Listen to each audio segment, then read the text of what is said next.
guys, ketemu lagi barengan saya Iksan. Ya, di video kali ini saya mau coba unboxing ya satu buah smartphone varian Ultra yang dibanderol dengan harga 2 jutaan aja loh. Kira-kira pada tahu nggak nih smartphone-nya apaan? Saya kasih waktu 5 detik deh buat kalian tebak di kolom komentar yang ada di bawah. 1, 2, 3, 4, 5.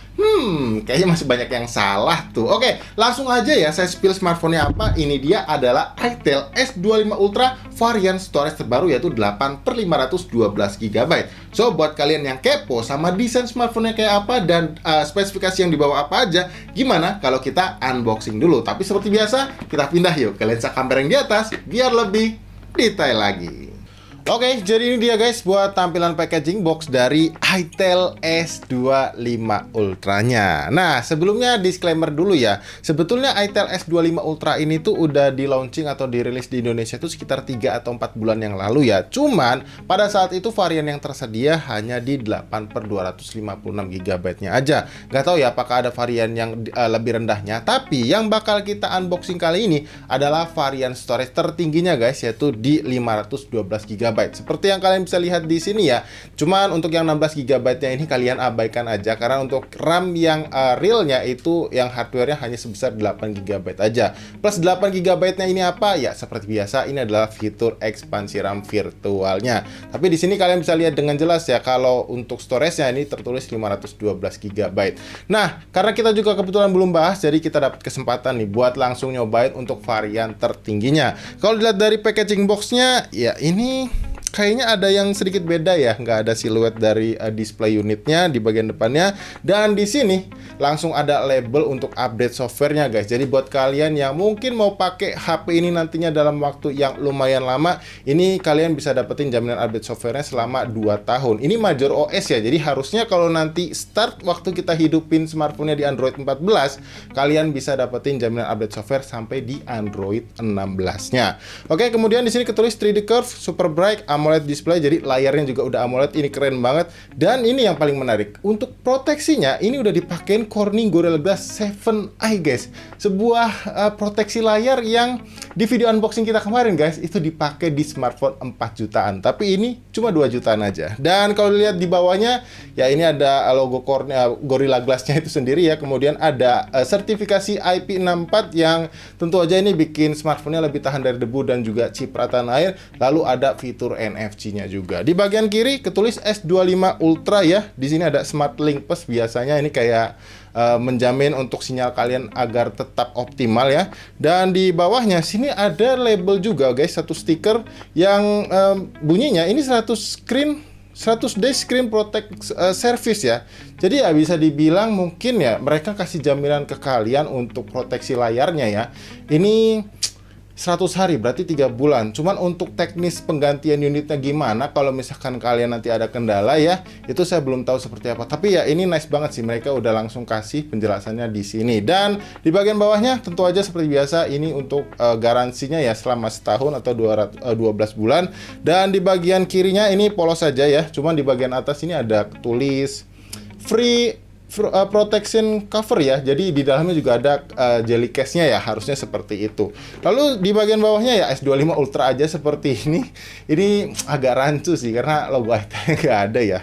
Oke, lanjut di bagian belakang seperti biasa di sini ada beberapa key selling point ya, karena banyak banget jadi bisa langsung kalian pause aja dan kalian zoom sendiri ya seperti apa spesifikasinya. Cuman yang paling menarik ya tentu aja di bagian layarnya guys. Ini ketulisnya 3D Curve ya, harusnya di bagian layarnya nanti tuh dia melengkung ya. Oke, kalau gitu kita langsung unboxing aja guys, karena jujur saya tuh kepo banget ya, penasaran juga karena belum sempet pegang satupun produknya itel yang S25 series ini dari awal launchingnya. Sekarang kita langsung buka aja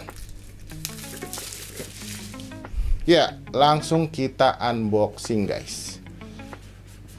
Nah seperti ini. Oke, kita nemuin satu box ya, yang di dalamnya kalau kita buka ya ini ada SIM tray ejector ya seperti ini. Lalu ada ya buku petunjuk penggunaan dan kartu garansi harusnya. Lalu ada, oh ini apa ini? Tempered glass guys, jadi masih dikasih tempered glass juga ya. Tapi nggak tahu nanti di layar HP-nya apa sudah terpasang screen protector juga atau belum ya. Tapi ini nice, dikasih tempered glass juga, dan ini melengkung ya di sebelah kiri kanannya. Lanjut ke bagian dalamnya, ini ada smartphone-nya. Dan kita lihat di bagian bawahnya, oh ternyata jelly case-nya ada di bagian bawahnya lagi guys. Dan iya, bener ya, ini jelly case, jadi bukan yang hard case berasa murah itu yang tipis. Jadi ini nice banget, justru lebih kepake yang jenisnya seperti ini. Lanjut untuk kepala chargernya, ini punya output maksimalnya di 18 watt guys. Dan kalau untuk kabel Type-C-nya, ini USB A to USB Type-C dengan aksen warna orange. Padahal cuma 18 watt ya, tapi ya keren lah ya dikasih aksen orange kayak gini. Oke, sekarang kita langsung ke smartphone-nya aja guys. Nah, ini dia Itel S25 Ultra-nya ya. Wow, dipegang ternyata beneran feel-nya berasa tipis banget ya. Dan sekarang kita langsung coba buka aja guys ya untuk plastiknya. Iya, biar nggak kelamaan ya. Kita hitung sama-sama guys. Ya mungkin kalian juga udah pada tahu lah ya, karena udah rame juga yang ngebahas smartphone ini. Tapi ya buat kalian yang belum tahu, pasti ini bakalan menarik. 1, 2, dan 3. Oke, ini warna grey ya harusnya, dan ada two tone seperti ini. Ini ya cukup glossy sih, walaupun emang bukan yang kayak licin banget gitu, tapi masih nice lah ya. Untuk fingerprint kalian itu nggak bakal terlalu nempel-nempel di sini. Ini kita coba kretek aja ya, biar nggak terlalu mengganggu pandangan.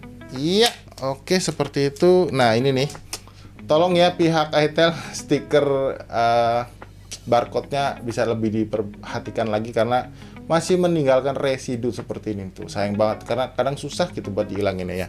Oke, tapi desain back covernya seperti ini guys, dan ternyata bener ya, feel-nya itu bener-bener tipis ya. Dan nggak expect sih sesolid ini rasanya ya, digenggam satu tangan. Wah, keren sih. Cuman ya kalau buat saya pribadi, untuk pattern back covernya ini saya kurang suka ya, karena dia kayak terlalu biasa gitu untuk layoutnya ya. Untuk two tone colornya ini sebenarnya bukan two tone juga sih, cuman dibikin gradasi aja. Jadi kotak di bagian sini dia terlalu mengotak gitu, nggak ada kayak garis-garis seninya. Kalau kita lihat ya di bagian belakangnya ini, itu ada harusnya sih 2 buah kamera aja ya kalau nggak salah.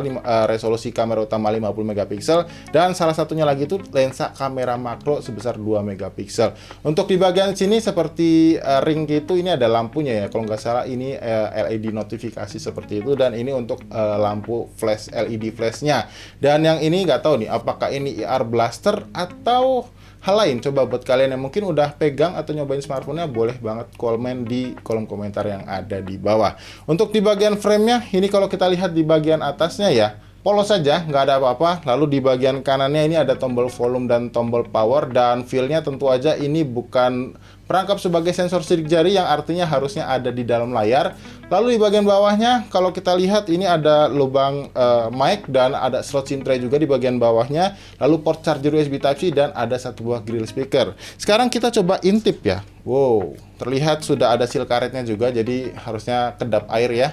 Ya, ternyata hybrid guys, jadi bisa kalian pakai ya, tinggal pilih aja mau pakai 1 nano SIM card plus memori eksternal tambahan, atau kalian mau pakai bukan hybrid guys, ternyata bisa langsung kalian pakai 2 kartu nano SIM card plus 1 memori eksternal. Wah, keren sih.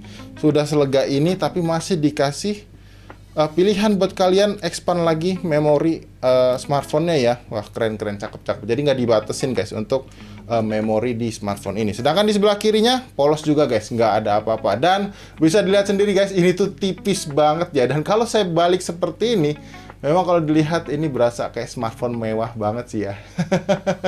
Bisa gitu loh, smartphone kayak gini dijual sama mereka itu dengan harga 2 jutaan aja. Kalau nggak salah saya kemarin lihat itu di marketplace paling murah itu ada di 2,6 juta guys. Udah ada yang jual ya untuk varian yang 512 GB ini. Nanti kalau misalkan kalian tertarik bisa cek-cek aja untuk link pembeliannya di kolom deskripsi, atau bisa lihat nih langsung di etalase di sebelah kiri layar kalian saat ini. Nah, karena ini adalah smartphone baru, seperti biasa lah ya guys ya, kita coba nyalain dulu smartphone-nya dan pastinya install beberapa aplikasi buat nantinya kita lanjut bahas soal HP ini. Jadi pasti nggak kemana-mana ya. Oke, yuk.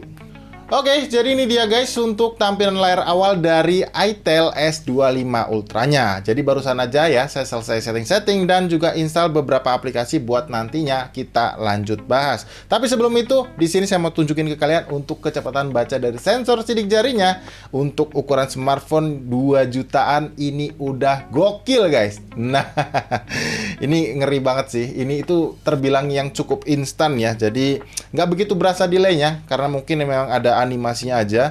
Nah, seperti ini. Dan kalau seandainya kalian kurang nyaman sama sensor sidik jarinya ketika tangan kalian basah atau jari kalian basah, bisa manfaatin fitur face unlock-nya yang kecepatan bacanya seperti ini.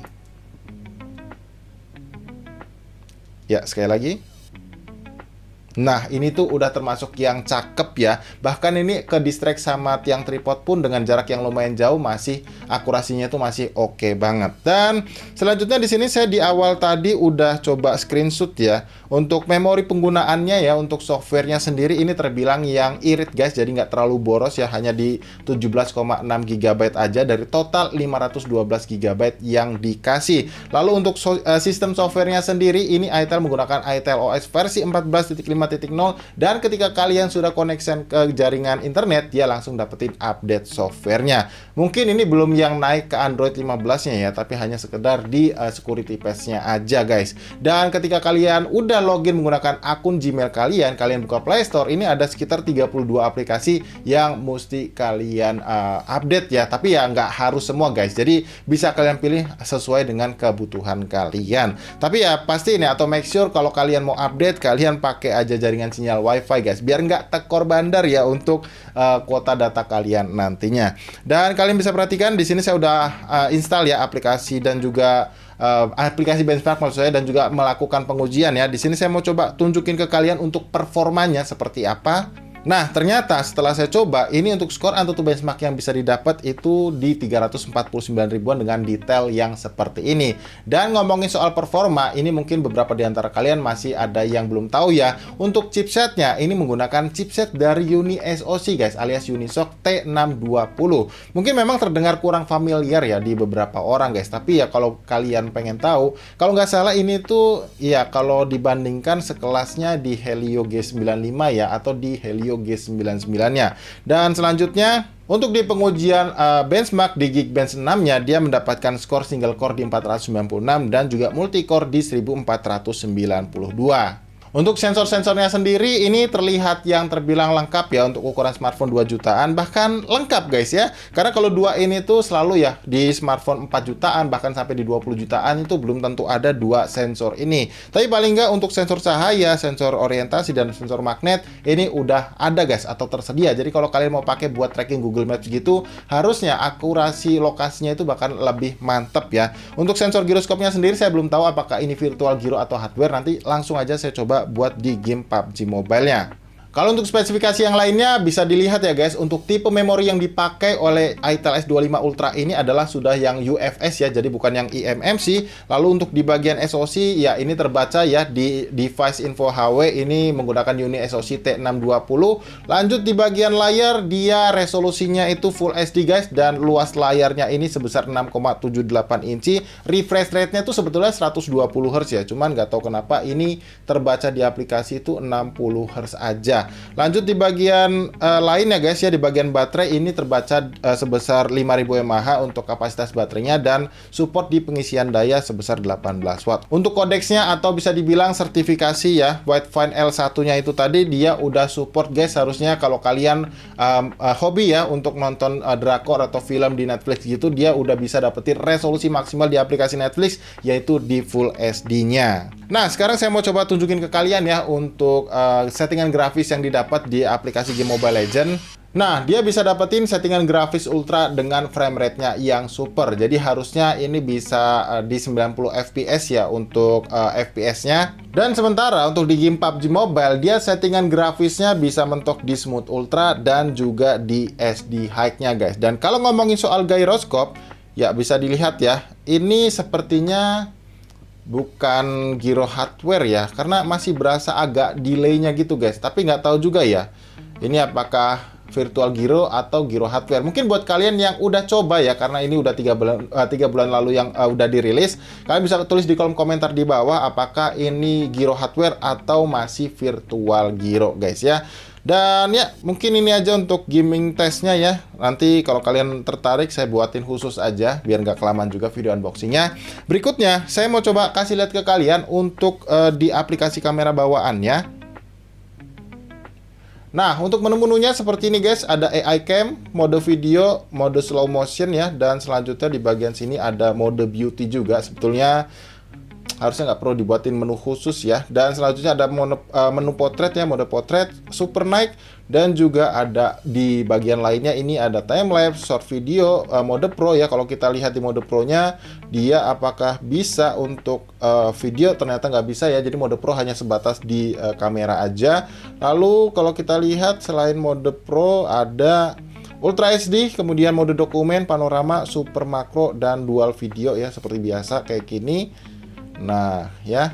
Dan yang berikutnya di sini yang terakhir ada yang namanya AR shot ya, guys. Walaupun saya juga bisa dibilang jarang pakai ya. Tapi kalau kita lihat untuk di mode perekaman videonya, ini resolusi maksimalnya untuk perekamannya itu untuk kamera pertama atau utama dia di 2K 30 fps ya.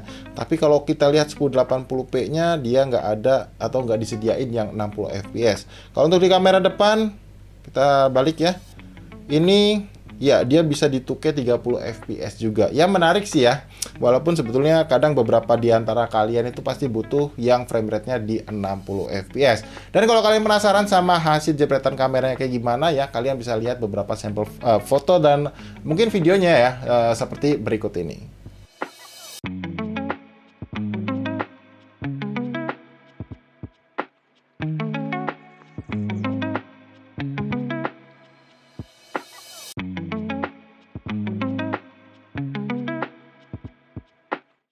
Oke, jadi ini adalah kualitas perekaman video dari itel S25 Ultra guys. Dan saya rekam di resolusi maksimalnya ya, yaitu 2K 30 fps.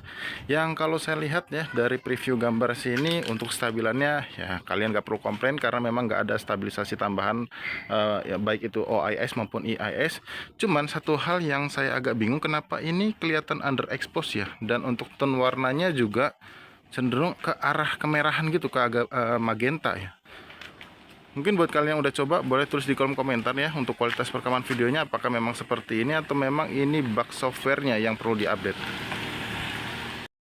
Oke, sekarang saya coba rubah ya resolusinya ke 1080p 30 fps nya. Cenderung di preview layarnya sini memang lebih balance ya warnanya, walaupun memang masih terlihat underexpose guys. Tapi paling enggak secara warna dia nggak kelihatan kemerahan atau magenta kayak di resolusi 2K 30 fps nya tadi. Ini sih menurut saya memang ada bug software ya untuk kameranya. Semoga kalau pihak itel nonton ini bisa diupdate ya, bisa diperbaiki lagi untuk kualitas perekaman videonya untuk di itel S25 Ultra-nya. Oke, sekarang saya pindah ke lensa kamera depannya guys. Dan beginilah untuk kualitas perekaman videonya yang saya rekam di resolusi maksimalnya 2K 30 fps. Secara warna ini menurut saya better ya daripada yang lensa kamera utamanya tadi, jadi nggak kelihatan kemerahan gitu warnanya. Dan untuk field of view-nya ini luas banget ya, jadi enak banget kalau kalian mau pakai ngevlog gitu. Walaupun memang kekurangannya jelas ini nggak stabil guys, karena ya goyang-goyang kayak gini.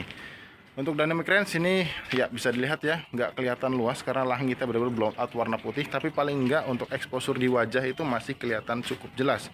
Walaupun memang sebetulnya sekarang kondisinya lagi mendung kayak gini. Untuk audio mikrofonnya gimana juga kalian bisa tulis aja di kolom komentar ya, apakah terdengar cukup jelas atau enggak. Yuk langsung aja kita pindah ke studio. Oke, jadi mungkin kayak gitu dulu aja ya guys untuk video unboxing kita soal itel S25 Ultra-nya ini. So far sih untuk ukuran smartphone 2 jutaan ya, yang ditawarkan itel di smartphone ini tuh terbilang menarik guys, karena ya selain storage-nya ini sekarang bertambah ya di 512 GB. Ini dengan harga 2,7 jutaan, apalagi sekarang udah banyak yang ngasih harga di 2,6 jutaan. Kemudian ada fitur NFC, layar curve ganteng kelihatannya ya, looks-nya mewah dan juga feel-nya berasa solid, kokoh. ada IP64-nya juga. Saya rasa ini cukup layak lah ya kalau kalian mau kasih mungkin hadiah gitu untuk anak kalian gitu, atau mungkin buat second device kalian ya, untuk ngebantu menunjang pekerjaan kalian. Ini masih cocok lah ya. Cuman ya mungkin kekurangannya karena ini adalah smartphone budget ya, ada di performanya mungkin yang kurang familiar sama unit SoC, mungkin bisa jadi pertimbangan yang lain. So, kalau kalian tertarik ya, lagi-lagi pengen beli Itel S25 Ultra-nya ini, bisa cek di kolom deskripsi ya untuk link pembeliannya, atau lihat di etalase sebelah kiri layar bawah kalian saat ini. Oke guys, kalau kalian punya pertanyaan lain ya soal HP ini, tulis juga ya di kolom komentar, atau kalian pengen request saya bikin video setting atau gaming testnya khusus, kalian juga request yang banyak di kolom komentar. So, kalau gitu sampai di sini saya Iksan pamit guys, dan sampai kita ketemu lagi ya di video unboxing yang berikutnya.